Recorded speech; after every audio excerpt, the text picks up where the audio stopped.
네, 안녕하십니까. 방장입니다. 오늘은 1월 13일 토요일입니다.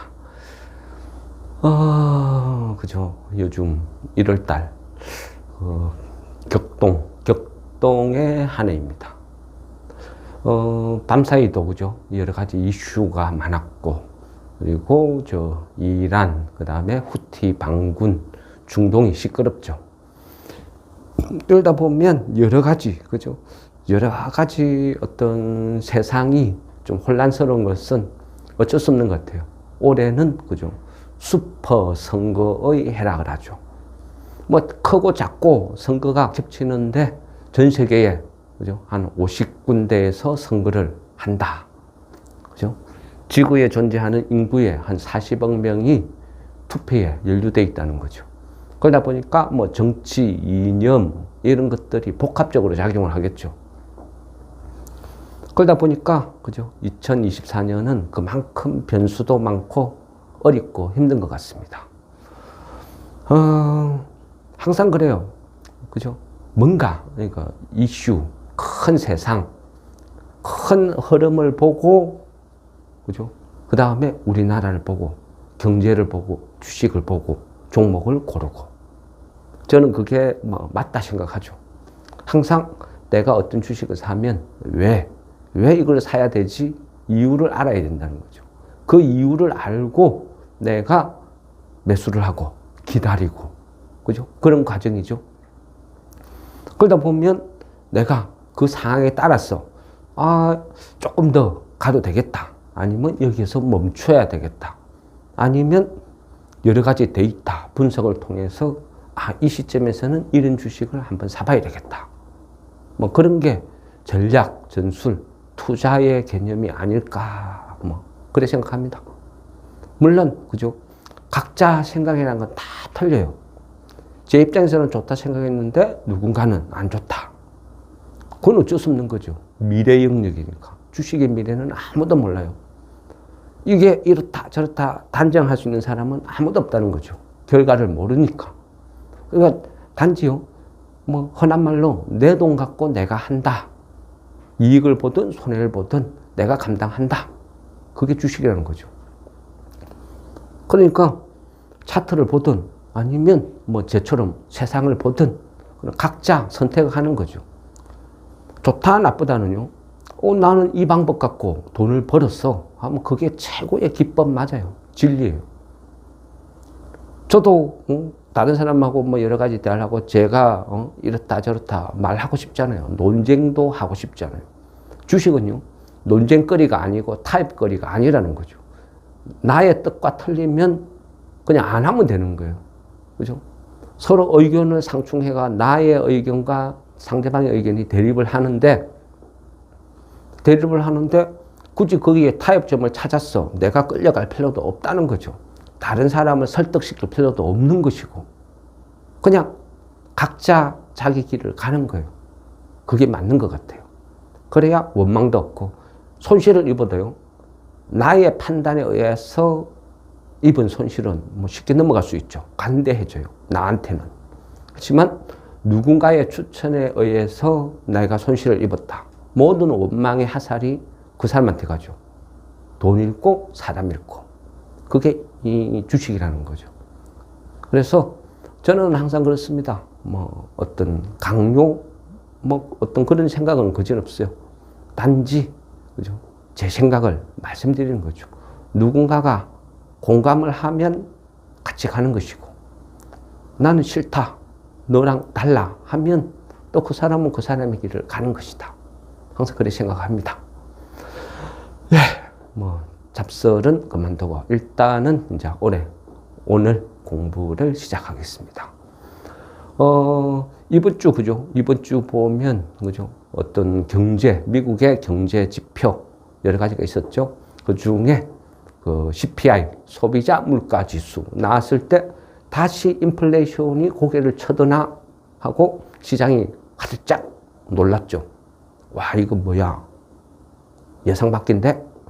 그러다가 다음날 PPI 그죠? 생산자 물가 지수 예상치보다 0.1 하락했어요. 그러다 보니까 다시 시장이 안도하죠. 이런 식으로. 우리가 왜, 그죠? 왜 미국의 물가까지 고민을 하고 살아야 돼요? 근데 어쩌겠습니까? 그게 세상 이치고 주식의 이치고 돈이 그래 반응을 하니까 알아야 된다는 거죠. 예상이란 걸 해봐야 되고. 그러면 소비자 물가, 생산자 물가 이런 것들도 그죠? 예상이 어느 정도는 되죠? 각종 지표, 뭐 주택 지표라든지 뭐 유가라든지 이런 움직임을 보고 그죠? 한 달 동안의 통계를 보고 그 어떤 지표가 발표되기 전에 이번 달은 이럴 거야. 이번 달은 이럴 거야. 어느 정도 예상은 된다는 거죠. 그래서 그것을 알기 위해서 노력을 하는 거죠. 그래서 안 좋다 싶으면 비중을 줄이고, 그죠? 좋다 싶으면 비중을 높이고, 이런 과정이라는 거죠. 주식을 하다 보면요, 100% 그죠? 100% 그 현금, 100% 주식. 이거는 그죠? 제가 경험을 해보니까 이건 안 좋은 방법 같아요. 극단적인 것은. 단지 유연하게 비중을 줄였다, 늘렸다, 이거의 어떤 반복, 대응이 가장 무난한 것 같습니다. 그래서 저도 여러분께, 그죠? 안 좋다 싶으면 비중을 줄여라. 그죠? 현금 확보하고 기다려야 된다. 또 지금은 공포를 매수해야 된다. 계속 말씀을 드리는 거죠. 지난 한 주 동안, 그죠? 뭐, 나름대로 어떤 성과는 좋았죠. 그러다 보니까 갖고 있는 종목들이 급등 나오면 매도, 급등 나오면 매도. 그래서 계속 보유 종목 수량은 줄어가고 현금은 늘어가는데 저번 한 주 동안 가장 많이 한 말이 뭐였죠? 매수 금지. 현금 비중 높이고 매수 금지. 끝없이 반복했죠. 그죠? 개인들은 그래요. 항상요, 돈만 있으면 본능적으로 주식을 사려고 해요. 현금만 갖고 있으면 안달이 나요. 새우깡이죠. 자기도 모르게 막 손이 가요. 그죠? 그게 가장 위험하다 그랬죠. 살 수 있는 시기와 기다려야 될 시기, 물러날 시기를 구별해야 돼요. 그래야 살아남아요. 1년 12달 365일 무조건 100% 풀베팅 못 이겨요. 이길 게임이 아니라는 거죠. 내가 자신 있는 시기와 쉬어야 될 시기를 구분해야 돼요. 그래서 세상 공부를 하는 거죠. 아니면 뭐 왜 세상 공부를 하겠습니까? 그죠? 그래서 항상 그거를 이제 우선적으로 해야 된다. 그러면 우리가 지금은 현금 비축하고 왜 기다려야 되는지 또 그거를 공부를 하는 거예요. 이해를 하는 거예요. 일단은 큰 이슈를 보면 그죠? 미국의 어떤 그 지표 CPI가 불안함을 조성했다가 PPI가 다시 살렸다. 희망을 줬다. 희망으로 끝난 한 주였다. 이래 볼 수 있습니다. 그리고 두 번째는 중동 불안. 그런데 밤사이 보니까 유가가 생각보다는 많이 안 올랐어요. 급등을 안 했다는 거죠. 한 0.66 상승해가지고 그 71.68인가? 한 그 정도에서 끝났어요. 배럴당. 그래서 뭐 생각보다 격하진 않았다. 뭐 반응은 생각보다 심하진 않았다. 이래 볼 수 있어요. 그리고 저번 한 주 보면 그죠? 미국의 비트코인 현물 ETF 승인 있었죠. 이 부분이 그죠? 어찌 보면요. 이 코인과 주식은 좀 어떤 양립 그죠? 그런 구조죠. 그러니까 코인이 핫하면 돈들이 흘러 다 빠져나갈 수도 있어요. 그래서 코인의 행복은 어찌 보면 주식의 불행이다. 이래 볼 수도 있어요. 그런데 그죠? 실제 반응은 우리나라 국내 정치도 물론 그 현물 ETF는요. 미국 이야기예요. 미국. 근데 미국에서 승인하니까 우리나라도 기대감으로 목요일 날 관련주들이 막 전부 상가가 급등했죠. 뭐 하나증권 같은 것도 상가를 가죠. 근데 그 다음날 어때요? 다 폭락해버렸죠. 그만큼요. 이 기대감, 막연한 기대감, 돈을 버는 게 아니고 기대감으로 움직이는 테마는 항상 조심해야 돼요. 이거는 내 게 아니다. 접어야 된다는 거죠. 그죠? 내가 미리 예상을 하고 선침해서 기다리는 거는 상관없어도 급등하는 것을 따라간다. 이것은 바로 손실로 나올 수도 있다는 거예요. 그만큼 좀 비트코인은 요동을 쳤다. 근데 향후는 뭐 어떻게 반응할지는 모르겠습니다. 근데 어쨌든 국내는 뭐 코인 승인 불가니까 모르겠습니다. 어쨌든 코인이 핫하면 돈들이 빠져나갈까? 이거는 약간 불안한 구석이 있어요.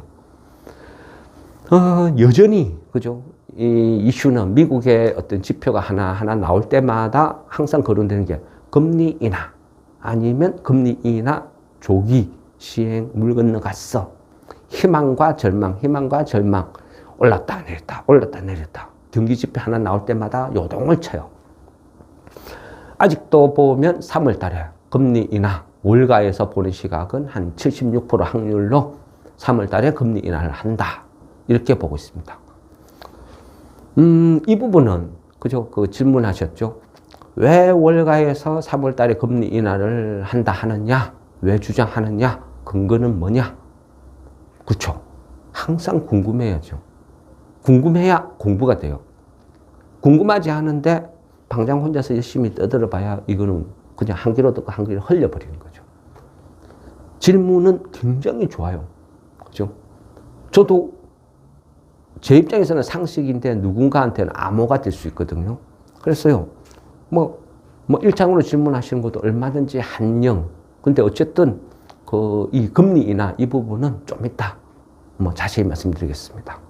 어쨌든 큰 이슈를 보면 그 시티은행 이번에 그 실적은 별로 안 좋았어요. 안 좋았는데 실적보다야 미국의 어떤 은행들도 그죠 연초에 파산, 작년 연초에 파산 많이 있었잖아요. 그러다 보니까 전체적으로 안 좋을 거다 예상은 한 부분이죠. 근데 시티은행의 실적도 안 좋았지만 그 이후에 시티은행의 전체 직원의 한 10%를 감원한다. 이런 얘기가 있었죠. 구글도 한 3만 명 감원한다. 그죠? 이런 식으로 전 세계 많은 기업들이 특히 우리가 흔히 사무직이라고 말할 수 있는 그런 부분이 엄청난 감원의 가속도가 붙고 있다는 거죠. 그게 세계적인 현상이다. 그러면 이 사람들이 이제 장사 안 하나? 왜 감원을 이렇게 심하게 해? 전체 인원의 10%를 감원한다고? 왜 그렇죠? 결국은요, AI의 역습. AI가 그만큼 사람이 하는 일을 대처를 하고 있다. 이제는 그런 세상이 왔다는 거죠. 그러다 보니까 사람이 필요 없는 거죠. 그래서 감을 하는 거예요. 성과는 훨씬 좋으니까 AI가 사람 10명, 1000명, 10,000명 역할을 하는 세상이 왔다는 거죠. 그런데 우리는 그죠? 이 감원 이래 이야기하면 감원보다는 감원을 함으로써 돈을 버는 기업을 찾아야 되겠죠. 제가 가끔 주식 모임 하는 데 가는데 거기에서 그분이 김준모 님께서 그런 말씀을 하시더라고요. 술 먹다가 질문. 그러면 감원을 했으면 감원을 함으로 해서 돈 버는 기업은 어디냐? 이게 좋은 거 아닙니까? 100% 공감. 그래서 우리는 그죠? 앞으로는 인공지능, 로봇, 공장 자동화 이 키워드는 빼놓을 수가 없죠. 무조건 봐야 돼요. 그 다음에는 또 파생적으로 양자 컴퓨터 이런 테마는 앞으로 계속 가야 돼요. 그거는 어떤 경우든 그죠? 항상 내 포트폴리오에 구성을 해놓는 게 맞다. 그렇게 생각합니다. 월요일은 그 미국장이 휴장이죠. 그 마틴 루터 킹 데이라고. 그냥 휴장이니까, 이 부분도요. 약간 그런 게 있어요. 과거 이제 어찌 보면 연휴라 할 수 있지만, 과거에 보면 항상 마틴 루터 킹 데이 이 부분에 보면, 과거 데이터를 보면요. 한 62%가 하락을 했다. 그래서 다음 주는 미국장이 하락할 가능성이 많다. 많은 사람들이 그렇게 봐요. 그러다 보니까 다수가 믿으면 그게 진실이 되는 거죠. 그러다 보니까 저번 주에 외인들 매수나 이런 게 굉장히 좀 낮았죠.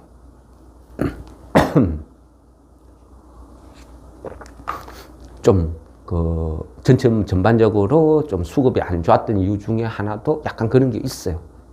그러니까 일종의 뭐 주식 시장에서 도는 어떤 뭐 미신 약간 그런 거 있는데, 뭐 제처럼 뭐 주식을 좀 오래 한 사람들은 좀 그런 이야기 들어봤을 거예요. 우리가 연말 되면 양도소득세 회피 뭐 이런 거하고 약간 비슷한 개념. 그래서 다음 주 미국장이 어떻게 될지 약간 의문. 그러니까 좀 긍정보다는 부정이 많을 수도 있어요. 많은 사람이 다수가 믿으면 비슷한 흐름, 현상이 나타난다.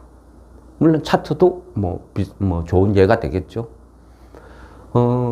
이번에 보면, 그죠? 이제 이 미국도 실적 시즌에 접어들거든요. 실적 시즌에 접어드는데 많은 기업이 이제 실적을 발표하고 거기에 따라서 우리나라 국내 기업 테마들이 들쭉날쭉 하겠죠.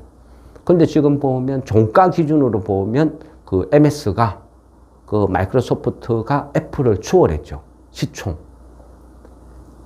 역전을 시켰다는 거예요. 애플이 시총이 한 2조 한 8천억 정도 되거든요.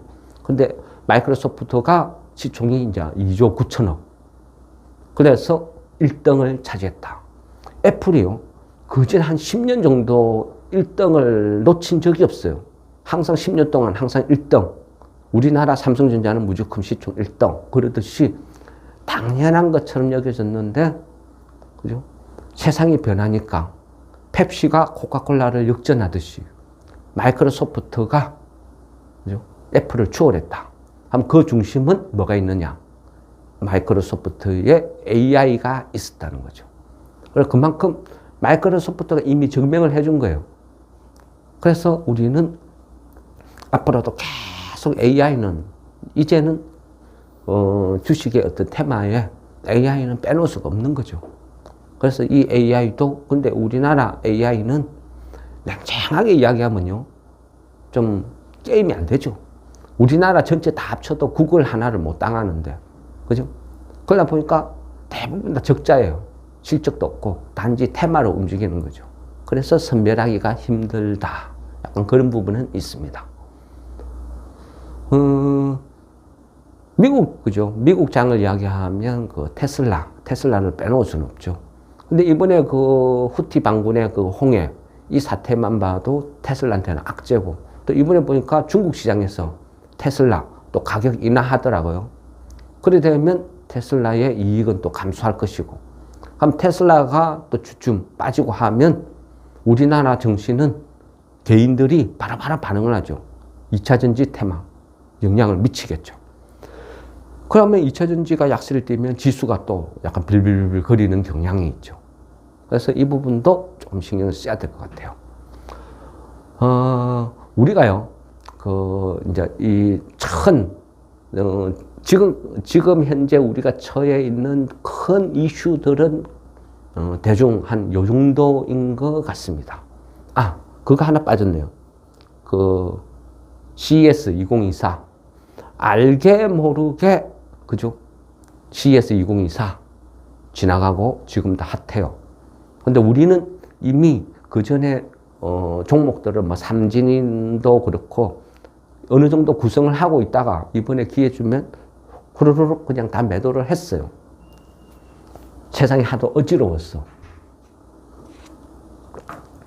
근데 CES 2024는요, 항상 중요하게 봐야 돼요. 왜냐하면 그 한 해의 시장을 지배하는 중요한 테마의 모든 힌트를 다 CES 2024에서 보여준다는 거예요. 그래서 CES 2024는 항상 주식을 하는 동안에는 정독을 해야 된다. 저는 그렇게 느껴요. CES 2024, 그죠? 뭐 쉽게 얘기하면 그 국제전자 박람회죠.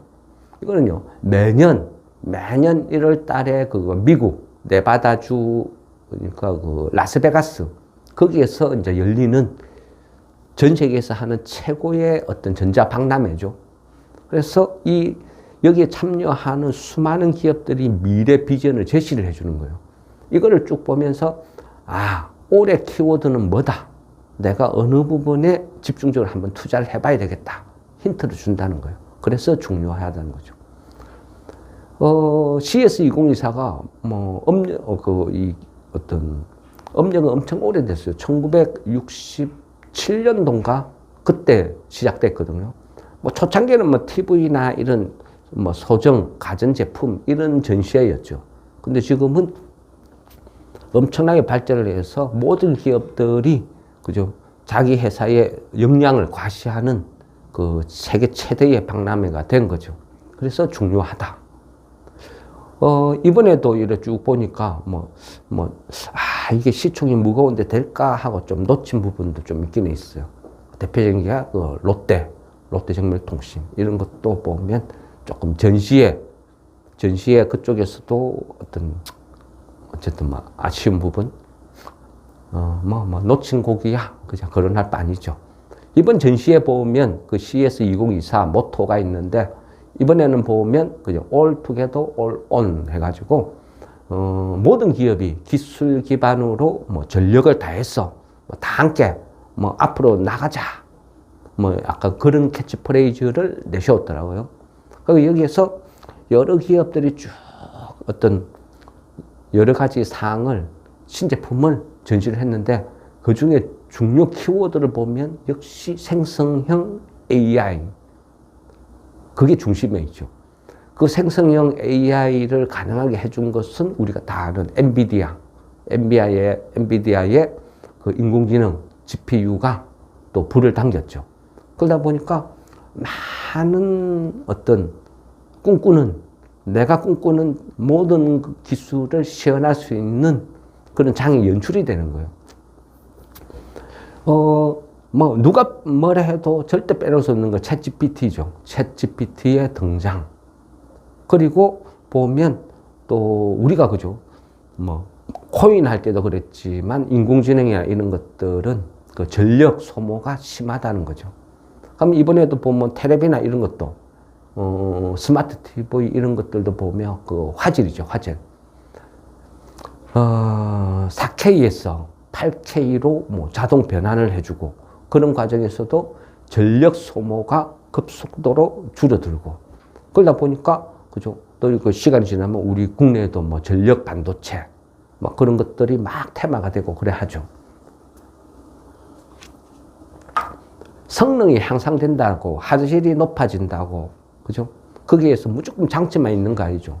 반드시 따라다니는 단점도 있죠. 그는 결국은 표면적으로 전력 소모, 그죠? 근데 이것도 이제 이슈가 된다. 하면 전력 소모를 줄일 수 있는 전력 반도체 이런 것들도 필수적으로 따라와야 될 것이고, 그리고 또 이번에 보면 그 약간 특이하다 해야 되나? 이런 거 보면 그 AI 칩셋 그러죠. 텔레비에서 외국말이 나오면 이 AI 칩셋에서 인공지능이 알아서 그거를 내가 원하는 형태로 번역을 해서 자막으로 자동으로 쭉 형성을 시켜준다는 거죠. 그만큼 정확도가 높아졌다. 그렇게 볼 수 있는 거예요. 그러니까 예전에는 그죠. 우리가 스마트폰 아니면 우리 내비게이션 이런 것 쓸 때도 그 사투리, 제 같은 사람, 사투리가 심한 사람들은 오류를 일으키는 거예요. 그죠? 내비게이션에 딱 눌러가지고, 제가 서울에 종로를 가기 위해서 내비게이션한테 종로 하니까 내비게이션이 다시 한번 입력해 주십시오. 다시 종로. 그 다음은 내비게이션이 종료하겠습니다. 띵띵띵띵 꺼져버리죠. 그게 그죠? 언어, 사투리, 그죠? 이런 부분이었는데 이번에는 그런 것들이 그저 완벽하다 싶을 만큼 이 번역, 알아듣는 인공지능의 수준이 엄청나게 높아졌다. 이렇게 볼 수 있는 거죠. 그 부분이 또 새로운 어떤 시장을 만들어 가는 거죠. 대표적인 게 보면요. 이번에 그 현대차도 보면 전시에 출품했는데 그 현대차가 이번 모토를 보니까 그 미래형 자동차죠.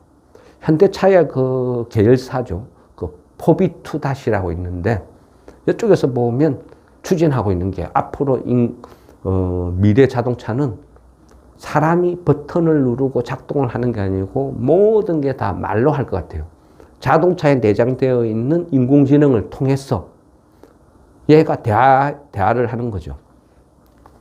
라디오 틀어줘. 프로야구 맞춰줘. 오늘의 날씨 이야기해줘.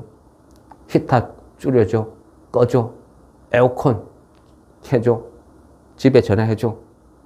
모든 게 다 대화로 조작되는 이런 자동차가 이제는 나오겠다.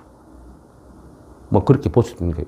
물론 그것도 이제 대화형 인공지능의 발달이죠. 그리고 그렇게 하기 위해서는 결국 뭐죠? 모든 게 연결. 온 디바이스 세상이 생각보다 빨리 온다. 현대차는 이번에 그 모토를 하는 게 수소와 그죠? 인공지능 결합. 그래 되면 조금 시간이 지나면 또 수소 테마가 움직일 수도 있겠죠. 그리고 누가 뭐래도 CES 2024 우리나라의 선두주자는 그죠? 삼성이죠, 삼성. 삼성은 앞전에도 항상 이야기했어요. 얘네들은 초연결이라고, 초연결. 그러니까 삼성 하면 스마트 싱스, LG 하면 싱큐 이래 탁 구분이 되죠. 모토로 하는 거는 모든 것의 연결, 뭐의 연결? 가정의 연결. 그러니까 스마트 홈을 꿈꾸는 거예요. 그러다 보니까 주식시장도 들썩들썩 해요. 금년 같은 경우는 그전에는 실제 CS 2024가 할 때는 좀 그랬었는데 뒤늦게 테마가 좀 작동하는 것 같아요. 그래서 그 금요일 같은 경우도 보면 뭐 경인전자 이런 애들이 막 급등을 나오고 그래서 뭐 스마트 싱스에 대해서는 우리도 몇 종목 그죠 손을 댔었죠. 그러니까 어쨌든 이런 식으로 자꾸 바뀌어 나간다는 거예요 세상이. 그러면 그 CES 2024에서는 많은 힌트를 준다. 그러니까 여기에 힌트를 얻어서 우리가 그죠 또 뭔가 투자를 할 수 있는 거예요. 큰 맥락은 CES 2024는 이렇고요. 뭐 물론 약간 부족한 부분이 있으면 또 보충해서 말씀을 드리도록 하겠습니다. 그리고 그죠 금리가 왜 3월달, 5월달 자꾸 거론되느냐? 누가 결정하느냐? 결정한 사람 아무도 없어요. 연준이 파월이 언제 한다고 했습니까? 아무도 한다 말하는 사람 없어요. 월가에서 자꾸 떠드는 거예요. 근데 월가는 그죠? 그럼 뜬금없이 왜 그럴까요? 그죠? 이유 없이 그러지는 않겠죠? 그럼 월가도 어떤 근거가 있을 거 아닙니까? 근거가 있으니까 거기에 맞춰서 예상을 하는 거예요. 이런 근거, 왜 이런 말이 나오지? 왜 이런 생각을 하지? 이게 현실성 있나? 가능성이 있나? 이런 것들이 중요하다는 거예요. 우리가요, 흔히 이제 뭐라고 해야 되죠? 경제학자들 입장에서 여러 가지 학설이 있어요. 여러 가지 학설을 보면 대표적인 게 콘트라 TF 파동. 이 콘트라 TF 파동은 옛날 어떤 구소련이죠. 구소련. 뭐 러시아나 이런 것들이 독립되기 전에 구소련의 학자죠. 니콜라이 드미트리 예비치라는 이 학자가 주장을 한 거예요. 어떤 세상은 경제라는 것은 순환 주기는 한 45년에서 60년 이 정도로 크게 돌아간다. 물론 그때는 그랬을 거예요. 왜? 기술 어떤 과학 수준이라는 게 굉장히 낮았거든요. 낮았다 보니까 사람이 수작업을 하다가 방적기가 개발되고 전기기관이 개발되고 이런 세상에서 살다 보니까 이 기술 개발 과학의 속도가 느린 거죠. 느리다 보니까 한 45년에서 60년 한 요 정도로 실제 전기순환 주기를 돌았겠죠. 그리고 어찌 보면 가장 조금 많이 적용되는 게 현실성 있는 게 항상 거론되는 게 이제 주글라 파동. 그죠? 주글라. 그죠? 재밌죠? 좀 웃겨요. 근데 주글라, 주라기 공원, 그것도 연상될 수도 있고. 주글라 파동이라는 것은 주식 이론 중에서요, 경제 이론 중에서 가장 많이 언급이 돼요. 현재로도 가장 조금 근접하다 해야 되나? 이래 볼 수 있는데 프랑스 학자죠. 클레망 주글라라는 사람이 주장을 한 거예요. 보통 이 사람의 어떤 주장하는 것은 이 경기, 이 파동은 한 7에서 11년 주기로 돌아간다. 그러니까 흔히 주글라 파동 하면 그냥 10년 주기설 막 이렇게 나오는 거예요. 그 근거는 보통 이 경기의 이 한 사이클 파동이라는 것은 기업의 설비 투자를 기준으로 경기가 확장됐다, 수축됐다, 이래 반복을 한다. 이런 뜻이죠. 그리고 뭐 보통 보면 요즘 그죠. 부동산 PF 시끄럽죠. 뭐 태영 그룹 시끄럽죠. 저는 뭐 이런 거 약간 시끄러운 거 이런 것들은 뭐 사고 팔고 하는 거는 싫어해요. 그렇지만 부동산 PF는 무조건 조심해야 돼요. 이게 우리나라 경제를 뒤흔들 수 있는 그런 어떤 뇌관이 될 수도 있어요. 그래서 뭐 태양건설을 뭐 사라, 팔아라 이런 개념이 아니고요. 흐름을 봐야 돼요. 추이를. 얘가 처음에 그죠. 부채가 1조였다. 한 2조 5천억이었다. 뭐 7조였다. 이제 17조였다. 계속 늘어나는 거예요. 이거를 과연 감당할 수 있는가? 그래서 이 부분도 계속 봐야 되겠죠. 근데 흔히 이제 우리가 부동산 이런 거를 이야기할 때는 이제 쿠즈네츠 파동이라고 그래요. 쿠즈네츠 파동.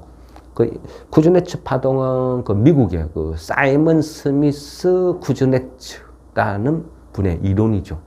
부동산의 어떤 수요와 감소, 이 흐름은 보통 한 15년에서 25년 주기로 이런 파동을 그린다. 뭐 그런 뜻이에요. 그 외에도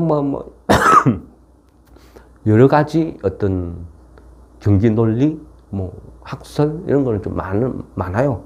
근데 이제 대표적인 게 이 정도. 근데 주식시장에서 가장 일반적으로 쓰이는 것은 주글라 파동. 10년 주기설. 이렇다는 거죠. 우리 이제 현대사, 과거 이제 어떤 현대사 들어와가지고 근현대에서 이런 어떤 경기 파동을 봐도요. 거진 한 8년에서 한 10년 그 정도의 주기를 그리고 있어요. 그러니까 그러다 보니까 주글라 파동이 잘 거론이 되는 거죠. 과거에 보면요. 그러니까 이제 그 전까지 과거에 보면 금리 인상이라는 거, 물론 미국 기준입니다. 금리 인상이라는 것을 토탈 한 14번 정도 했어요. 14번 하고 한 11번 정도가 경기 침체가 왔어요. 경기 침체. 그게 어떤 경기 사이클이죠. 3번은 안 오고. 그런데요.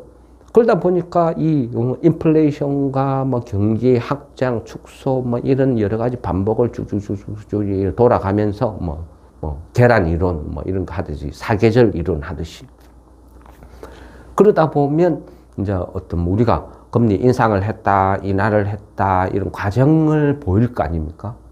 그러면 미국에서요. 미국 기준으로 봤을 때 미국에서 과거에 보면 과거의 데이터를 보면 금리 인상을 하면 한 번 하고 끝내는 게 아니잖아요. 금리 인상하면 금리 인상 쫙 올라가죠. 미국이 5.5까지 쫙 금리 인상을 했죠.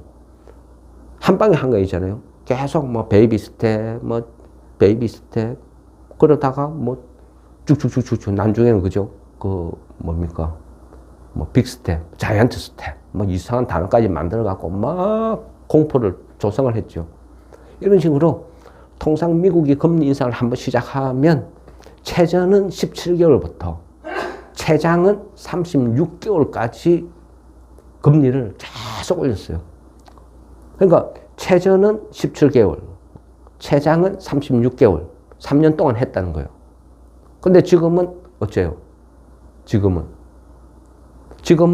그러니까 재작년, 그러니까 22년 3월 달부터 금리 인상을 시작해서 작년, 그러니까 23년 7월 달에 멈췄죠. 그리고 계속 동결 지금 흘러오고 있어요. 그러면 이번에는 과거의 데이터는 최저가 17개월인데 이번에는 16개월 만에 금리 인상이 끝난 거예요. 그러면 과거 최저 데이터보다 한 달이 빨라진 거죠. 이번에는 어찌 보면 그죠? 순수한 그 경제 논리가 아니고 코로나라는 특수한 환경이 만들어내고 거기에 러시아, 우크라이나 전쟁, 그죠? 그러다가 보니까 공급망의 붕괴, 그 공급망의 붕괴가 인플레이션을 만들고, 그래서 여러 가지 특수한 환경에서 만들어진 인공적인 상황이었다는 거죠. 어쨌거나 과거 데이터를 보자는 거예요. 그러면 이번에는 16개월 만에 금리 인상이 멈췄다, 이래 보는 거예요.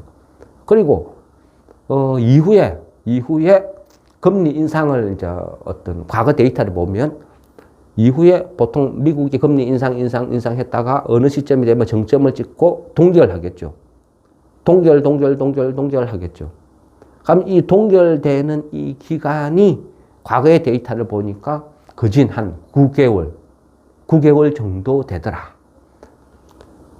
금리 인상해가지고 5.5를 찍고 과거 데이터로 접목을 하면 한 9개월 정도 지난 시점부터 인하를 한다는 거예요. 과거 데이터를 갖다 대입을 한 거죠. 그 평균 9개월이라는 개념으로 계산을 해보니까 23년 7월 달에 금리 인상 스톱, 그리고 8, 9, 10 이래가지고 쭉 해가지고 9개월을 한산 해보니까 대충 24년 3월 달이 나온다는 거예요. 그럼 여기서 뭐 플러스 마이너스 시차, 그 다음에 연준, 미 연준이 움직이는 시기, 이런 거 감안해가지고 3월 달, 5월 달, 월가에서 거론을 한다는 거죠. 과거 평균이 그랬으니까 이번에도 아마 이러지 않을까. 그러니까 이런 어떤 과거 데이터에 의한 나온 수치라는 거예요. 3월 달에서 5월 달이. 그죠? 그러니까 근거는 알아야 되는 거죠. 아, 이런 근거로 해서 이렇게 월가가 주장을 하는 거구나. 막연한 꿈이 아니고, 아, 이래서 이렇게 생각을 하는 거구나. 그게 중요한 거죠. 그러면 금리 인하, 금리라는 건 뭐죠? 주식과 금리는 천적이라 그랬죠. 그렇죠? 한번 금리 인하를 본격적으로 단행하게 되면 많은 기업들이 휴 숨을 쉬겠죠. 우리나라 기업은 어때요? 또 3.5에서 또 동결했죠. 그죠? 말이 3.5지요. 우리나라 기업도 죽을 맛이에요. 태형이 왜 그래 됐어요? 고금리 때문이죠. 이제 시작이라는 거죠. 많은 기업들이요, 1년 동안 열심히 일을 했지만 이자도 못 내요. 그런 기업들 속출할 거예요. 올 그거 3월 달에 보면 결산 실적 나올 때 되면 엄청나게 많은 기업들이 적자 전환, 무더기 쏟아질 거예요. 그래 되면 어떻게 했습니까? 얼어붙겠죠. 주식시장이 엄청나게 힘들어지겠죠. 실적이 안 좋으니까. 날벼락 맞는 기업도 많이 나오겠죠. 그래 조심해야 되는 거예요. 그러면 과거 데이터를 기준으로 대충 24년 한 3월에서 5월 예상을 한다 칩시다. 그러면 또 금리 인상할 때도 한 방에 제로에서 5.5 안 갔죠. 베이비 스텝, 빅 스텝, 자이언트 스텝 쭉 갔듯이 금리 인하를 할 때도 비슷한 구도로 가겠죠. 조금 내릴 거 아닙니까? 이건 역시도 과거 데이터를 쭉 보니까 금리 인하도 한 번씩 스타트 끊어서 쭉 내릴 때 보니까 평균 한 9개월 동안 금리 인하를 계속 해오더라. 그래 하는 거죠. 그러면 예를 들어서 뭐 24년 5월 달에 금리 인하를 했다 칩시다. 그러면 과거 평균 데이터를 9개월을 한산해 보면, 그죠? 5, 6, 7, 8, 9, 10, 11, 12, 1, 2 이럴 때 보면 그 25년 2월 달까지는 금리 인하를 쭉 진행할 거다. 그래 볼 수 있겠죠. 그래 되면 어떻게 합니까? 금리와 주식은 천적이다. 그러니까 금리 인하를 하게 되니까 주식시장도 좋아질 것이다. 많은 돈들이 고금리 시대가 끝나면서 좀 위험하지만 더 높은 수익을 찾기 위해서 주식시장으로 돈이 이동할 것이다. 그래서 주식시장이 좋을 것이다. 다수가 믿으면 또 새로운 돈들이 막 밀고 들어온다. 이론적으로 보면요, 내년 올해죠, 올해. 올해 한 5월, 6월 달부터 내년 한 2월 달까지는 금리 인하 시기니까 좋다. 뭐 이런 결론이 나는 거예요. 그러면 내가 주식 투자를 한다. 이랬을 때 큰 전략이라는 건 그런 거죠. 그러면 내가 뭐 3월 달부터 5월 달까지 금리 인하를 하는 시점을 잡고 여기에서 내년 25년 2월 달까지는 좀 편안하게 주식을 할 수도 있겠네. 이런 전략이란 걸 세우는 거죠. 근데 지금 뭐 주식시장에는 뭐예요? 뭐 주식은 6개월 선행한다. 이런저런 핑계거리를 만들어가지고 막 매수를 유도하는 거예요. 근데 우리 시장은 지금 그렇게 안 움직이죠. 예, 알겠습니다. 예, 그러면 여기서 시간 관계상 잠깐 끊었다가 커피 한 잔 먹고 다시 하겠습니다.